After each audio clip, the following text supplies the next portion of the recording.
Salam əziz abituriyentlər. Bu videoda fizika ümumi sınaqlar toplusundan sınaq 16-nın izahına baxırıq. Birinci sualdan başlayaq.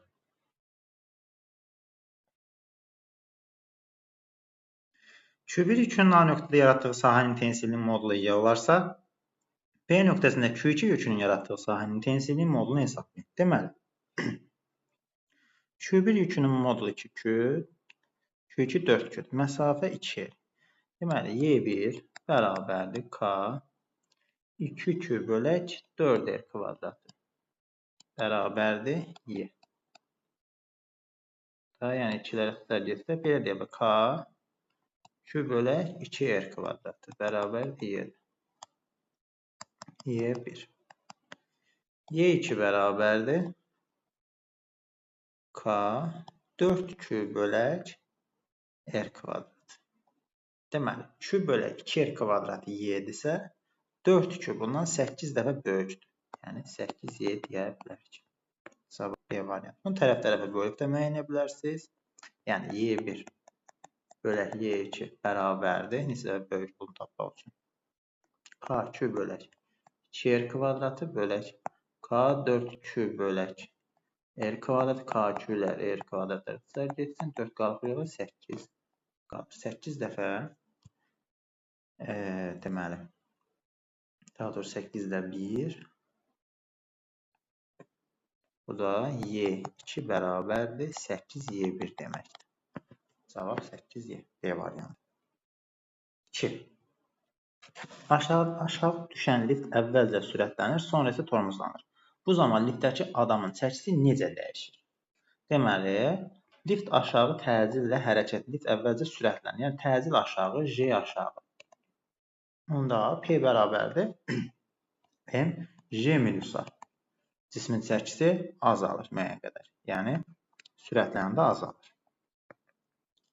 Sonra tormozlanır. Tormozlananda aşağı V-dirsə təcil hərəkətin əksinə olur. J aşağı təcil hərəkətin əksinə. Bu zaman isə P2 bərabərdir M J plus A olur. Yəni əlavə yüklənməyə məruz qalır. Artır. Cavab C variantı olar. Təcillə A təcili ilə J eyni istiqamətdə olanda çıxılır, əks istiqamətdə olanda toplanır. 3. Şəkildə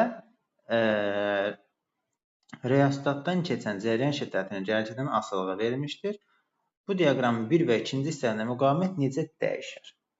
Deməli, birinci hissədə R bərabərdir U bölək I düsturuna görə bu hissə sabitdir. Bucaq sabitdir. U-nun I-yə nisbəti sabitdir. Ona görə konstantdır. Birinci hissədə dəyişmir. İkinci hissədə U artır, I dəyişmir. Sürət artıq, məxrəc dəyişməli, R artmalıdır. Özdə 2-dən gedib 4-ə 2 dəfə artıb, 2 dəfə artar. Cavab A variantı olur. 4. Şəkildəki kimi bağlanan X və Y kondensatorlarının lövhələr arasındakı gərginlər toplanan yüklər və energiyalar arasında doğru münasibət hansıdır?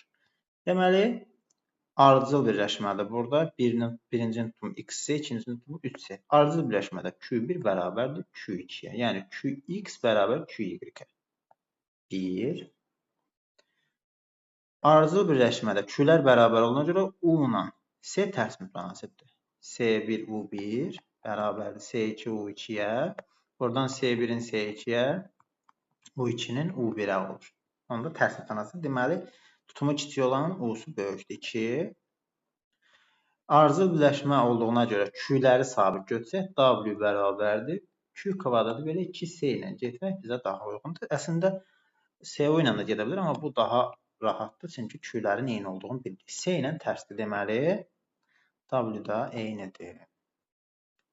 Cavab 1, 2, 3. 5. Maddi nöqtə R radiuslu çevrə üzrə bərabər sürətlə hərəkət edir. T2-də 3T müddətində onun getdiyi yolun yer dəyişməsinə olan nisbətini hesablayın. 2-də 3, 1,5, yəni 1 tam dövr, yəni T bərabər 1,5T. 1 tam dövrü başa vurur, bir də 2-də 1 period qədər yol gedir. Deməli, getdiyi yol. Getdiyi yol 1,5 L-dir. L bərabərdir. 1,5 vuraq 2pi R kimi qəbul edəcəyik. Bu da 3pi R qədər yol gedib. P-nin də qiymətini verib. Qəbul edək ki, 9R qədər yol gedib. S yer dəyişmək isə 2R-dir. Çünki R qəbul etsək bu hissəni A nöqtəsində olub, indi B nöqtəsinə 1,5 T müddətindən sonra vuracaqlar. Yəni, yer dəyişməsi 2R. Deməli, yer dəyişməyə olan nisbət 9/2R nisbətidir. 9-un 2-yə. B variantı. 6. Sükunət vəziyyətində hərəkətə başlanğıcının təcili neçə metr saniyə kvadratdır? Sükunət vəziyyətində hərəkətə başlanğıcısı S bərabərdir. AT kvadrat və 2 qədər yer dəyişmə və yol gedir. Burada biz verilənlərə əsasən bərabər təcili hərəkət olunacaq hər hansı bir hissəni götürə bilərik. 8-2, yəni 8 metr yol 2 saniyə getdiysə bizə bəs edir. A bərabərdir 2S bölək T kvadratı. 2 vur 8 bölək 4. 4 metr bölək saniyə kvadratı. Cavab Y variantı olar. 7. M kütləli cisim 2 mail müstəvi üzrə, ikinci mail müstəvi üzrə bərabər sürətlə H hündürlüyünə qaldırmaq üçün F qüvvəsi tətbiq olunur. 3H. Burada qüvvədə qazanın 3-ün H-a nisbət. 3L-in H-a nisbəti kimi qəbul edək. Bu bizə F qüvvəsi verir. Digəri isə L-in L1 elə L-dir. Yəni L2 3L-dirsə bu L1-ə L deyəcəyik. Qəbul edək ki, L-dir. L-in H-a nisbəti də sual. 3 dəfə qazancda F-dirsə, burada bizə F bölək 100 olacaq. Daha doğrusu 3F. Artıq 3 dəfə əlavə qüvvə sərf etməliyik ki, bizim mail müstəvi üzərində bərabər sürətlə qaldırır.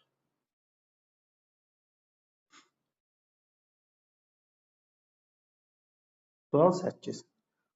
Vakuum diodundan elektrik cəryanı keçirsə, anodla katodun işarəsi necədir? Anodla katodun işarəsi cəryan keçirsə, katod mənfi, anod müsbət olmalıdır.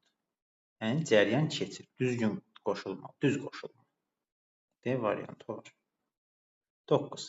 Şəkildəki maqnitlərin qütblərini təyin edin. Maqnit induksiya vektorları, qüvvə xəttləri K-dan L-ə gedirsə, K N-dir, L S-dir. Yəni, bu tərəf S-dir. N bura, N-dən S-ə N. K N, L S, M də N. N S N. A variantı. 10. Mayenin temperaturunun zamandan asılı qrafik verilmişdir. 1, 2, 3 nöqtələrinə uyğun mayenin kütlələrini müqayisə edin. Deməli, mayenin temperaturunun zamandan asılı qrafik verilmişdir. Birinci halda maye halındadır, sonra yavaş-yavaş temperatur artırılır. 2 hissəsində buxarlama prosesi gedir, qaynama prosesi, yəni buxara çevrilmə, 3-də isə tamamilə buxardır. Onda deməli, bizim M1-imiz M2-dən böyükdür. M3-ümüzdə isə mayenin ümumiyyətlə kütləsi yoxdur, hamısı buxara çevrilir. Cavab B variantı olur. 11. Qapalı konturda cəryan şiddətinin zamandan asılı qrafik verilmişdir. Konturda yaranan induksiya elektrik hərəkət qüvvəsinin 1, 2, 3 hissələrinin qiymətləri modlar arasında hansı münasibət doğrudur? Deməli, birinci hissədə I sabitdir. Deməli, burada epsilon bərabərdir 0. Ümumiyyətlə, cəryan dəyişmirsə, induksiya hadisəsi, öz-özünə induksiya hadisəsi baş verməz. Yəni, elektrik hərəkət qüvvəsi 0 olur. 2 hissəsi və 3 hissəsində isə bucaq eynidir. Ona görə bir-birinə bərabər olar. D variantı. Çünki epsilon bərabərdir, mənfi L, delta I böl delta T. Delta I böl delta T 2-3 hissələrinə bərabər, birdə isə dəyişmə yoxdur. Ona görə cavab D variantı olur. 12. Eli maksimum kvadratı W tam enerjidir. Fi kvadratı bölək 2 W maqnitdir. Tamdan maqnit çıxanda elektrik sahəsində enerjisinin ani qiyməti olur. C variantı. 13. Sükunətdəki M kütləli cismin təcilinin ona təsir edən qüvvələrin asılı qrafiqi verilmişdir. Cisimlə səth arasındakı sürtünmə misalı 0,2 olduğuna görə yola paralel olaraq cisimə təsir edən qüvvə neçə newton olar? Deməli, F sürtünmə qüvvəmiz bu hissədə maksimumdur, yəni sükunət sürtünmə və sürüşmə sürtünməyə çevrilir. O da bərabərdir 10 newtondur. Bu hissədə təcil 3'dür. Deməli, MA bərabərdir 3'ə. Daha doğrusu 3'ünə 3 vuraq, kütləmiz bizə verməyib, 3 vuraq M-ə. Deməli, mu mg bərabərdir 10'a, M-i tapaq biz. 10'a, deməli, M də bərabərdir 10 bölək 2'yə 5. Deməli, 15. Çünki mu-nun qiyməti verilib 0,2. 0,2 vur 10 deyək də. Buradan M bərabərdir 10 bölək mg. Buradan tapdıq. Bu da 5 kiloqram. 5 dəfədə üçün 15 newton. Deməli, MA-mız 15 newtondur. İfadəyə baxsaq, deməli, F minus F dartı minus F sürtünmə bərabərdir MA-dır. F dartı bərabərdir MA plus F sürtünmə, o da bərabərdir 15 plus 10, 25. Deməli, bizim 25 newton dartımız var imiş.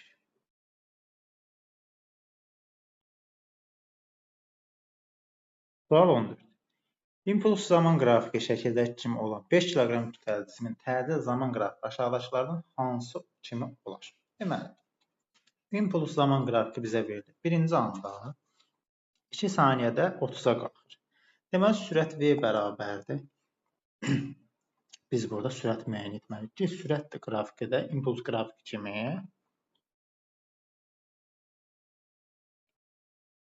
müəyyən hissəyə qalxacaq, yeyinləşən. Sonra düz xəttli bərabər sürətli isə impuls dəyişmir. Sonra yavaşlayan, x oxunun əksinə yeyinləşən və yenə düz xəttli bərabər sürətli. Kütləsi 5 kiloqramdırsa V bərabərdir P bölək M-dir. O da 30 bölək 5, 6. Deməli, bu hissəyə qalxıb 6. 2 saniyə 6. Deməli, təcilimiz 6 bölək 2, A bərabərdir 3 metr bölək saniyə kvadrat. Birinci halda 3 metr bölək saniyə kvadratı sabit.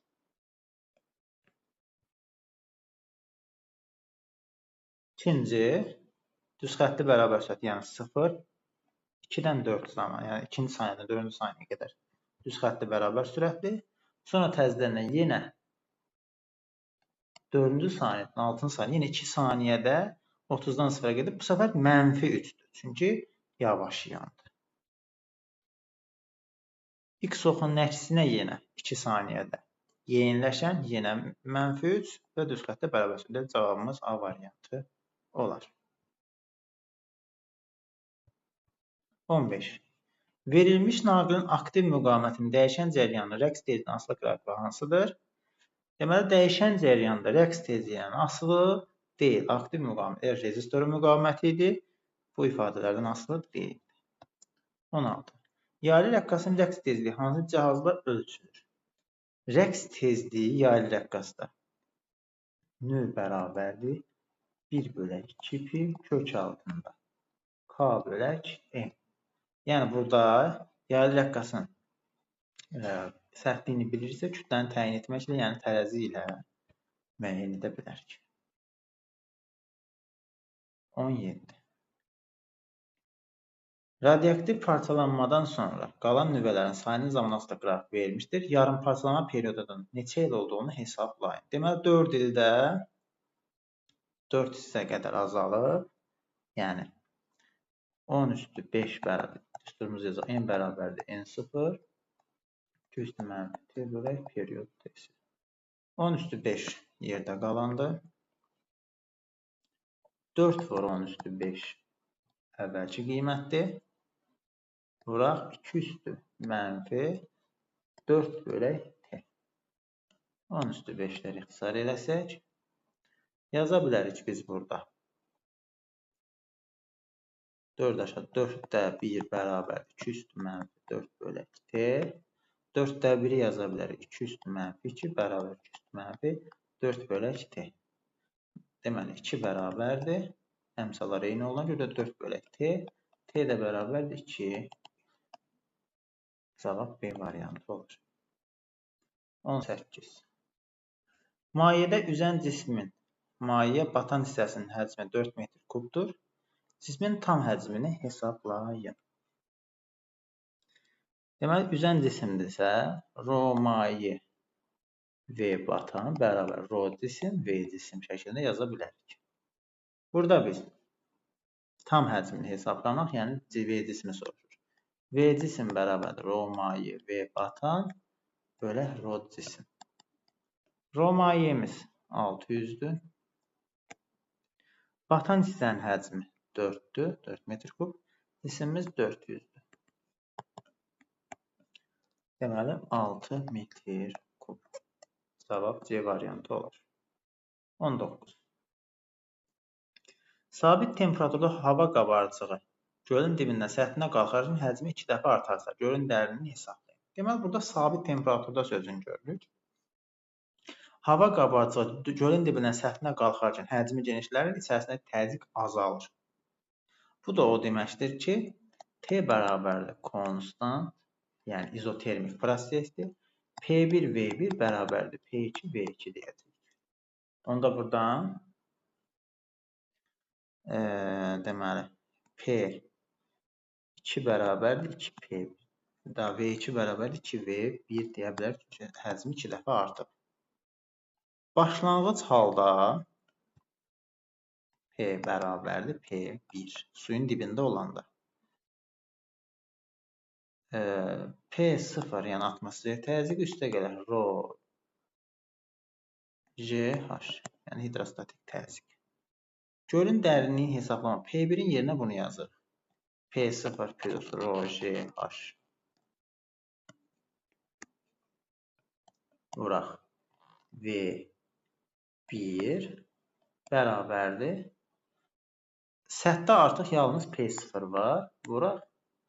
V2-nin yerinə 2V1 yazırıq. Belə. İfadəmiz sadələşdi. V1-lər geçsin. Buradan da 2P0 bərabərdir. P0 plus rho GH. P0 bərabərdir rho GH-a. H da bərabərdir P0 bölü rho G. P0'ımız 10 üstü 5 deyək. Rho'muz 10 üstü 3, G'miz 10. Cavab elə 10 metr olar. E variantı. 20. İzoxor prosesi doyan buxarın təzyiqinin temperaturasıyla qrafikası. İzoxor prosesi doyan buxar. Doyan buxar izoproseslərə tabe deyil. Temperaturla düz asıldı, özü də kvadratik. A variantı ifadəmiz olur. 21. Şüşədən hazırlanmış linzaya gələn işıq şüasının yolu göstərilmişdir. Burada fikir versəz, səhvdir. Yəni, uzantısı fokusdan keçir. Bu səhvci linzadır. 1. Deməli, linzanın fokus mədə düşür. İşıq şüasının rənginə asılı deyil. İşıq şüasının rəngi tezliyi dəyişir. Sındırma əmsalı bundan asılıdır. Sındırma əmsalının asılı olmaq fokus nöqtəsinin dəyişməyi deməkdir. Ola bilər, yəni asılılıq olar. Tezlikdən asılıdır. F qüvvəsi linzanın xəyali fokus nöqtəsidir. Bəli. 4-də doğrudur. D. Sükunətdə olan cismə şəkildəki kimi qüvvə təsir edir. Bu cisim, deməli, hərəkət edər etməz. Əvəzləyici qüvvə 0-a bərabər olsa hərəkət etməyəcək. Deməli 2F, 2 aşağı F1-in də F4-ün də proyeksiyaları 2F. Yuxarıda burada yenə 2F var. Burada F5 ilə F2-nin 2F. Bu hissədə 2F, 2F, 4. Bir də bu 5F. Deməli F3 istiqamətində hərəkət edir. Var. Reaksiyalara fikir vermək lazımdır.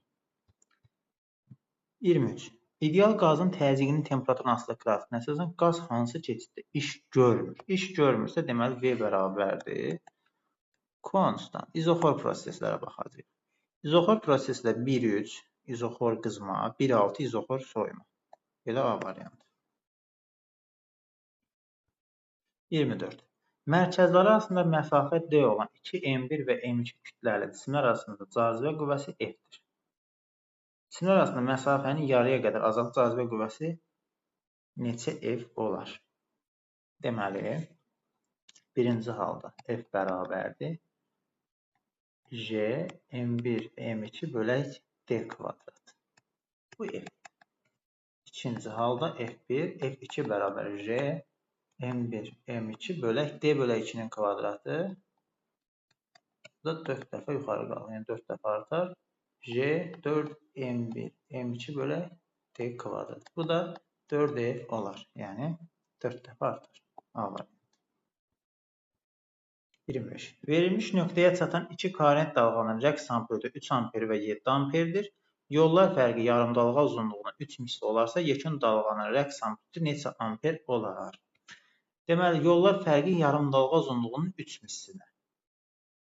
Deməli, bu kəsr saydadır. Və yaxud da ki, tam sayda deyil.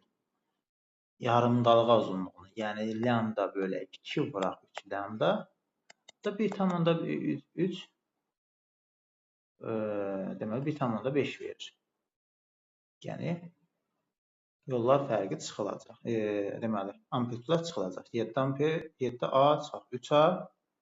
Bu da bizə 4A deməli rəqs amplitudlarını verir. 26. Uyğunluğu müəyyən edin. Planck sabiti H. H Planck sabitidir. H-ın vahidi Joule bölək saniyə. Daha doğrusu Y bərabərdir H nü. H da bərabərdir Y bölək nü. Nü 1 bölək saniyə. Joule bölək saniyə. A. 1A güc Joule bölək saniyə. B. Watt C. İnduktivlik Henry. Bir də deməli Weber bölək amper. Bu da induktivlikdir. D. Y. Deməli 1A 2BC 3DY. 27. Çəkiləri nəzərə alınmayan bloklarla qurulan sistemdə K-nın yerə görə potensial enerjisinin L-in yerə görə potensial enerjisinə nisbətini tapın. Deməli, biz burada həm də kütlələrə fikir verməliyik. M1-ə M desək, 2 dəfə qazanc əldə olunur. Bu 2M-dir. 2M 3H hündürlükdədir. Onda K cismi Y, potensial K bərabərdir. 2M J vuraq 3H 6MJH Y L PL bərabər kütləsi M vuraq J hündürlük 5. Bu da 5MJH. Bizə bunların nisbətini soruşur. 6MJH bölək 5MJH 1,2. Tərpənən blokun köməyi ilə kütləsi 50 kiloqram olan cisim bərabər sürətlə qaldırılır. Blokun faydalı şamsalı 50% olarsa, tətbiq olunan qüvvəni hesablayın. Tətbiq olunan qüvvə də MJ-yə bərabər olacaq. Yəni, belə deyək ki, eta bərabərdir. MJ bölək F vuraq 100% bərabərdir 50-yədir. Buradan da 500 bölək F vuraq 100% bərabərdir 50-yə.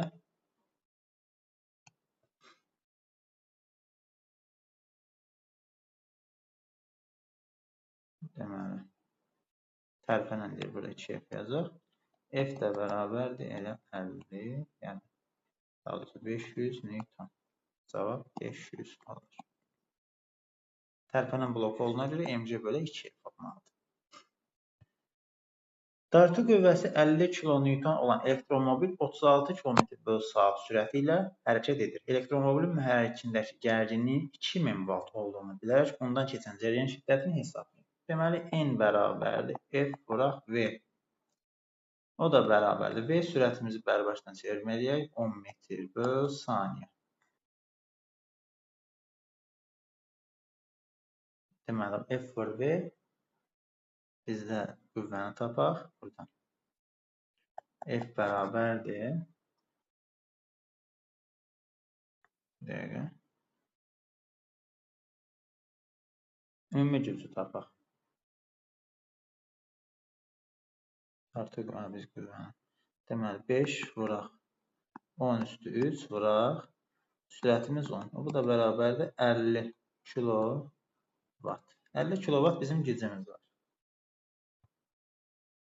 P də bərabərdir iud üstündən artıq elektrik mühərrikinin gücündə. Cərəyan şiddətini hesablasaq, I də bərabərdir P bölək U.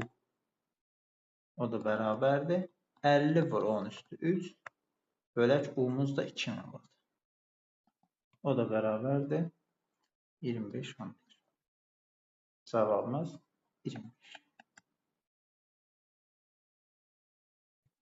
30-cu sual. Fotoelektronların kinetik enerjisinin udulan fotonun tezliyinin asılı qrafiki verilmişdir. A nöqtəsinə uyğun udulan fotonun tezliyi minimum 4 dəfə, minimumda 4 dəfə böyükdürsə, fotoelektronların kinetik enerjisi və udulan fotonun enerjisi və çıxış işi müəyyən edək. Deməli, çıxış işimiz buradır. Müsbətin götürür. A çıxış bərabərdir 2 elektron volt. Bizdə də H-nü bərabərdir A çıxış plus Y2. Bu hissədəki H-nümüz 4 dəfə A çıxışdan böyükdür. Yəni 4 elektron volt bərabərdir 2 elektron volt üstəgəl Y-kinetik. Y-kinetik də bərabərdir elə 2 elektron volt. Deməli, fotonumuzun enerjisi bir dəqiqə 2 dəfə böyüksə bu 8 deyək. Daha doğrusu 8 6 elektron volt. 2 dəfə 4 dəfə böyükdür daha doğrusu. 4 dəfə böyüksə 2 elektron volt A çıxışımızdırsa, yəni H-nü bərabərdir 2A çıxış demək olar. O da bərabərdir 8 elektron volt. 8 elektron voltdursa, deməli bu hissədə H-nümüz 8 elektron volt, kinetik enerjimiz 6 elektron volt, çıxış işimiz 2 elektron. Bunları qeyd edək. Deməli fotonumuzun enerjisi 8 elektron volt A, çıxış işimiz 2 elektron volt B, kinetik enerjimiz 6C. A, B, C. Cavab bu formada olur. Belə.